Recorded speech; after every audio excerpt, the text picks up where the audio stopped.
E aí, tudo certo? Se raciocínio lógico para concursos te assusta, principalmente essa parte de conjuntos numéricos, pode relaxar, que hoje a gente vai desvendar isso de vez. Vamos juntos decifrar aqueles segredinhos que as bancas adoram usar para testar nosso conhecimento. E para a gente já começar com o pé na porta, se liga nessa pergunta, que é uma armadilha clássica de prova. Pensa bem, a soma de dois números irracionais é sempre, mas sempre mesmo, um número irracional? Guarda essa pergunta aí, porque até o final da nossa conversa, a resposta vai ficar claríssima. Então, o nosso roteiro de hoje é bem simples e direto ao ponto. A gente começa com um mapa dos números, depois entende a hierarquia entre eles, foca nas operações e suas armadilhas, e aí, claro, a gente aplica tudo isso em questões de concurso comentadas. No final, um gabarito com o essencial. Bom, para a gente entender o quadro completo, não tem jeito, né? A gente precisa começar pela base, pelos tijolinhos que formam todo o universo dos números. O primeiro conjunto é o dos números naturais. Pensa neles como os números que a gente usa para contar as coisas no dia a dia. Uma, duas, três laranjas, o zero também está nesse grupo.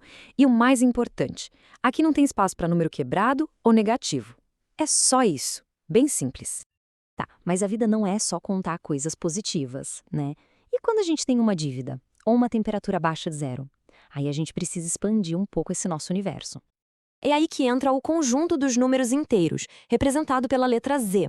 A lógica é fácil. A gente pega todos os naturais que já conhecemos e adiciona os opostos negativos deles. Uma coisa importante para notar é que todo número natural também é um inteiro, ele está ali dentro. Beleza, mas o mundo também não é feito só de coisas inteirinhas, certo? A gente divide pizza, divide a conta. Precisamos de um conjunto que abrace essas partes, essas frações.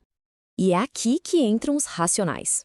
Um número é racional se dá para escrever ele como uma fração de dois inteiros. Isso inclui os próprios números inteiros, os decimais que têm fim e, olha, muita atenção aqui, as dízimas periódicas. Aquele famoso 0,333 é um número racional, sim. E o que não cabe nesse clube dos racionais? Bom, aí a gente chama de irracional. A lógica é essa. São aqueles números com uma parte decimal que nunca acaba e, mais importante, nunca se repete, não tem um padrão. Os exemplos clássicos que as bancas amam são o número π e as raízes que não são exatas, tipo a raiz quadrada de 2. Beleza. Agora que a gente já conhece todas as peças, bora montar esse quebra-cabeça e ver como tudo se encaixa. Este aqui é um mapa mental que vai organizar todo o nosso raciocínio a partir de agora. Olha só como a hierarquia fica clara nesse mapa. É como se fosse uma daquelas bonecas russas, uma dentro da outra. Lá no miolinho, os naturais. Abrangendo eles, vêm os inteiros. Por fora, os racionais. E aí, num grupo separado, estão os irracionais. Quando a gente junta tudo, racionais e irracionais, formamos o grande conjunto dos números reais. Ok, mapa na mão, agora a gente vai entrar no campo minado. Porque entender as operações com esses conjuntos é, na verdade, entender as armadilhas mais comuns das provas. É aqui que o bicho pega. Se liga nessa comparação porque ela é a chave de tudo. Operar com números racionais é super previsível. Somou dois racionais? O resultado é racional. Multiplicou? Racional também. É um clube fechado. Agora, com os irracionais, a história é bem diferente. A soma ou a multiplicação de dois deles pode resultar em um número racional. E é aí que mora o perigo. E aqui está o pulo do gato, a resposta para a nossa pergunta lá do começo. Olha esse exemplo. 5 mais raiz de 2 é um número irracional. 5 menos raiz de 2 também é. Mas olha o que acontece quando a gente soma os dois. As raízes se cancelam e o resultado 10, um número racional. Então, respondendo à pergunta não, a soma de dois irracionais nem sempre é irracional. Essa é a pegadinha clássica. Beleza, agora que a gente já viu a teoria e a principal pegadinha, bora ver como as bancas cobram isso na vida real. É hora de entrar na mente do examinador e ver como eles pensam. Primeira questão, direto ao ponto. A banca afirma que a soma de dois irracionais positivos é sempre irracional. Em RLM, quando aparece a palavra sempre, nunca, somente, já acende aquele alerta vermelho piscando. Para resolver isso, o caminho é simples. Primeiro, a gente lembra da armadilha que acabamos de ver. A questão afirma que é sempre, então, para provar que está errada, basta a gente achar um contra-exemplo. Usando um raciocínio parecido com o do exemplo anterior, 10 mais raiz de 2 é irracional e positivo. 10 menos raiz de 2 também. A soma deles dá 20, que é racional. Pronto.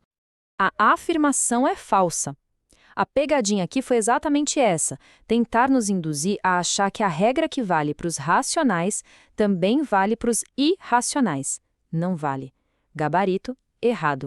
Segunda questão, mesma lógica, só que agora com o produto. Será que a multiplicação de dois irracionais é sempre irracional? De novo essa palavrinha mágica ali, sempre. Já vamos desconfiar. O processo mental é o mesmo. Vamos caçar um contra-exemplo. Pega o mais fácil que existir. Raiz de 2. A gente sabe que é irracional. E se a gente multiplicar a raiz de 2 por ele mesmo? Bom, raiz de 2 vezes raiz de 2 é a raiz de 4, que é 2. E 2 é um número racional. Bingo! A afirmação, portanto, é falsa. A armadilha aqui é bem sutil. É esquecer que o produto de raízes pode limpar a parte racional e resultar num número inteiro. Gabarito, de novo, errado. Agora, a última questão, que muda um pouco o foco. Não fala de irracionais, mas testa as propriedades dos inteiros, par e ímpar. A questão diz: se o cubo de um número inteiro é ímpar, então esse número deve ser necessariamente ímpar. E aí, certo ou errado? Aqui, a gente pode pensar pelo caminho inverso. Vamos testar um número par. Se a gente pegar um número par e elevar ao cubo, par vezes par dá par. Esse resultado, que é par vezes par de novo, continua par. Não tem como dar ímpar. Então, por exclusão, para que o resultado do cubo seja ímpar, a base obrigatoriamente tem que ser ímpar. Portanto, a afirmação está certíssima. A dificuldade aqui é que a questão exige raciocínio sobre propriedades e não apenas um cálculo direto. É um tipo de questão bem comum também. Gabarito, certo. Ufa, passamos pela teoria, pelas armadilhas e pela prática. Agora, para fechar com chave de ouro, vamos consolidar o conhecimento essencial, aquilo que precisa estar na ponta da língua no dia da prova.